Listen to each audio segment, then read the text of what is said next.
Gloria a Dios. Gloria a Dios. La gloria sea para el Señor.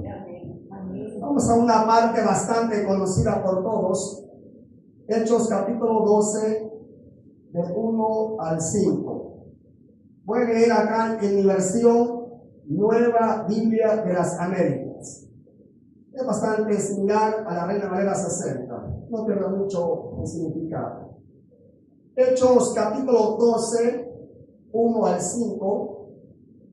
Vamos a leer la palabra de Dios en el nombre del Padre y del Hijo y del Espíritu Santo. Por aquel tiempo el rey Herodes echó mano a algunos que pertenecían a la iglesia para maltratarlos. Hizo matar a espada a Jacobo, el hermano de Juan. Y viendo que esto agradaba a los judíos, hizo arrestar también a Pedro. Esto sucedió durante los días de los panes sin levadura. Habiéndolo arrestado, lo puso en la cárcel, entregándolo a 4 grupos de soldados para que lo custodiaran, con la intención de llevarlo ante el pueblo después de la Pascua. Así pues, Pedro era custodiado en la cárcel, pero la iglesia hacía oración ferviente a Dios por él. Amén. La gloria sea para Dios. Yo sé que usted esto ya lo ha leído y conoce el resto de la escritura del capítulo 12. Mas, sin embargo, para aquellos que aún no lo han leído o que no han escuchado esta parte de la Biblia por alguna razón o motivo, hermanos, vemos en esta parte de la Biblia que Dios es un Dios vivo, un Dios justo, un Dios que ve y que cuando Él quiere hacer algo, Él lo hace. Y a Él no hay nada que lo pueda detener. No hay poder humano ni poder satánico que pueda detener lo que Dios ha determinado sobre la vida de algún varón o de alguna hembra. La gloria sea para Dios. Porque, hermanos, cuando Dios bendice a alguien, el diablo no lo puede maldecir. Por lo tanto, hermanos, vemos que la iglesia estaba sufriendo una gran persecución. Usted lo puede leer acá y ver todo lo que dice, pero si comienza con su mente a pensar, a vivir aquel momento que la iglesia estaba atravesando, usted se dará cuenta que el momento no era algo fácil, era algo humanamente hablando, algo muy difícil, hermanos. ¿Y saben por qué? Porque la iglesia era perseguida, y no por ser asesinos, no por ser secuestradores, violadores o extorsionistas, no. La iglesia era perseguida por hablar la palabra de Dios, por predicar el santo evangelio, por orar por los enfermos, por hablar del amor de Cristo. Por eso la iglesia era perseguida, pero el dueño de la iglesia les había dicho: vayan por todo el mundo y hagan discípulos en todas las naciones, bautizándolos en el nombre del Padre y del Hijo y del Espíritu Santo. Y aquí yo estoy con vosotros todos los días hasta el fin del mundo. Fue la gran comisión, el último mandato, gloria a Dios. Y la iglesia sabía perfectamente quién les había ordenado tal mandato. Sabían que era el Rey de Reyes y el Señor de Señores. No venía de poder humano alguno aquella orden. Venía dada por parte de Jesús, el Hijo de Dios. Y cuando Él promete: yo estaré con ustedes todos los días hasta el fin del mundo, es decir, no lo voy a dejar. Cumplan mi mandato, hagan mi obra y yo los voy a recompensar. Yo estaré con ustedes a través de su glorioso y divino Espíritu Santo. Alabado sea Dios. Amén. El versículo 1 está hablando que este rey Herodes, hermano, dice que echó manos a algunos de la iglesia. ¿Para qué? Para maltratarlos. Dice que echó manos a algunos de la iglesia para maltratarlos. No para darles pollo campero, no, para darles azote, para humillarlos públicamente. De igual modo como lo hicieron con nuestro Señor Jesucristo. Pero esta iglesia estaba dispuesta a pagar el precio, hermano. Y eso muchas veces le falta a usted, me falta a mí, le falta a muchos de aquellos que nos ven por las redes sociales, a muchos pastores que andan hablando quizá por una radio, que están profetizando, pero que viven a expensas de las costillas de otro. ¿Por qué digo esto? Porque muchos vividores y estafadores se han levantado dentro de la misma iglesia, hermano, llamando la atención al mismo hombre. Alabado sea Dios. Pero usted y yo no estamos tratando de llamar la atención al hombre, sino al Dios de los cielos, porque de Él viene nuestra paga, de Él viene nuestra recompensa, con Él es el trato. Por eso no estamos de acuerdo con muchos que andan por ahí: yo soy siervo del Señor, vivo por fe, no trabajo, y esto y el otro. ¿Y por qué no trabaja, pues? Que está manco de las manos o está cojo de los pies. No, es que no trabajo porque ando por fe. Si anda por fe, no anda de pirigüeño, no anda dando lástima a nadie, porque si anda por fe, debe de ser por revelación y mandato del Dios de los cielos. Aleluya. Ahora, si anda por fe, porque es haragán, porque es ocioso, pues va a aguantar hambre, pues. Va a aguantar hambre, porque el que no trabaja digno es que no coma. Pero esta iglesia estaba entregada por mandato del Señor y estaba en lo que estaba. Y este rey Herodes, este era otro Herodes, no era Herodes el que mandó matar a un montón de niños, era otro Herodes, siempre de la familia de los herodianos. Dice que maltrató a mucho pueblo. Y dice el versículo 2, o hermano, el versículo 2 dice: e hizo matar a espada, ¿a quién? A Jacobo, hermano de quién? Los hijos del trueno, lo llamó Jesús, ¿verdad? Jacobo y Juan. ¿Quién era Jacobo? Jacobo, hermano de Juan, Juan el discípulo amado.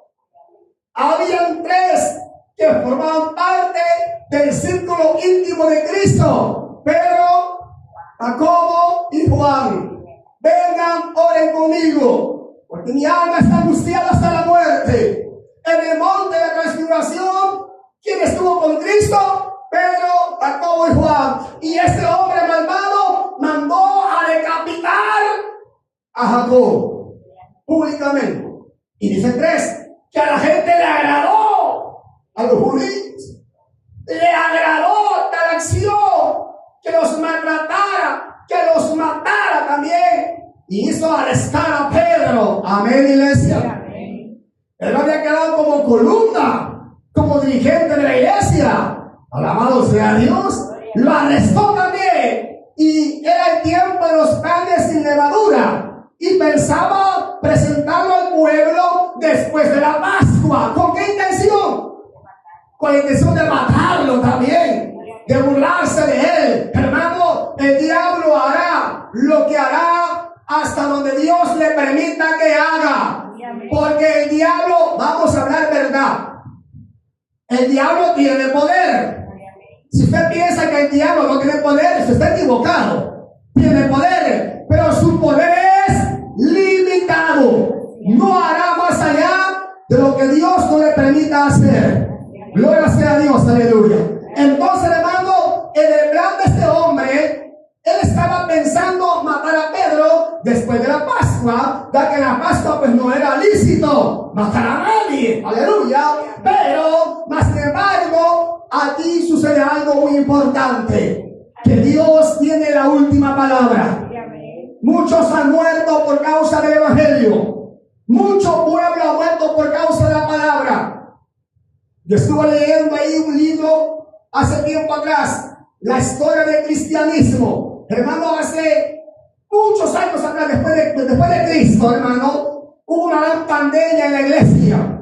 La gente caía muerta en las calles, aleluya. Y la iglesia de aquel entonces agarraba a su muerto y lo iba a enterrar.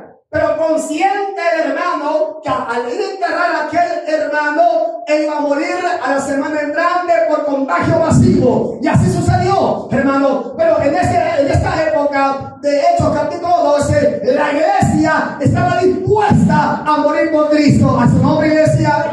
Y había amor entre la iglesia. Vamos a eso. Porque si yo sé que mi hermano está contagiado, yo lo agarro y lo voy a enterrar, según narra la historia bíblica, la historia de la iglesia primitiva, y me voy a morir, era por amor. Pero acá, orar por alguien que estaba preso, que estaba a expensa de ser decapitado o crucificado, orar por alguien era prueba que le amaban. Amén, hermanitos. Le amaban. Y saben que la iglesia, ¿sabe algo, iglesia? Que la oración no conoce barrera, no conoce frontera. La oración fortalece, la oración anima, hermano. Yo sé que usted lo ha experimentado en su vida. Yo lo he experimentado una y otra y muchas veces, y lo sigo experimentando, y esto me anima a seguir adelante. Y aunque caiga en el pozo de la angustia, en el pozo de la desesperación, yo sé que aún en ese pozo de angustia, si le oro a Dios, Dios pondrá paz en mi alma y en la suya también. Gracias al Señor. Dice aquí, hermano, que estaba pensando sacarlo después de la Pascua. Pero la iglesia, versículo 5, la iglesia hacía oración a Dios, hermano, perseverantemente. Hermano, hacía oración a Dios por él. Y estaba custodiado por 4 grupos, dice la Biblia, ¿verdad? Por 4 puertas, hermano. 4 portones. Alabado sea Dios. ¿Cómo iba a salir Pedro? Pero algo me impacta al finalizar el capítulo. Pedro, hermano, sabiendo que estaba custodiado por 4 grupos de soldados, por 4 rejas de acero. ¿Sabe qué hizo Pedro? Comenzó quizás a orar y durmió. No se le fue el sueño. Aleluya. Hace un ruido en la noche en el techo, se le va el sueño y amanece de verdad. Se le va el hambre, la aflicción. A cualquiera nos pasa eso, hermano. Pero a Pedro no se le fue el sueño. Se durmió y al final el mismo ángel de Jehová llegó y lo sacó en libertad. ¿Pero por qué? Porque había un pueblo, había una iglesia que le oraba a Dios que tuviera misericordia, y Dios atendió la oración y dijo: basta, hasta aquí esto no va a pasar. Amén, iglesia. Y sacó con libertad a Pedro. Esto a mí me da a entender que no importa el encierro en que usted esté, psicológicamente, mentalmente, moralmente, anímicamente, esté como esté encerrado, encarcelado, encarcelada, pero Dios sabe que hay una iglesia que ora por usted, ora por su bienestar, y tarde o temprano Dios oirá ese clamor. Por eso es bueno que oremos los unos por los otros, porque nadie conoce los problemas de nadie, hermano. Pero estaba encarcelado no como dije al principio, no por homicida, no. Estaba ahí porque era hijo de Dios, aleluya. Bienaventurado aquel que sufre persecución por ser hijo de Dios, por ser hija de Dios. Dios peleará por él o por ella. Hermano, Dios hará algo a favor de usted, a favor mío. La palabra me enseña que debo de orar, porque dice la Biblia que los más fuertes llevemos las cargas de los más débiles.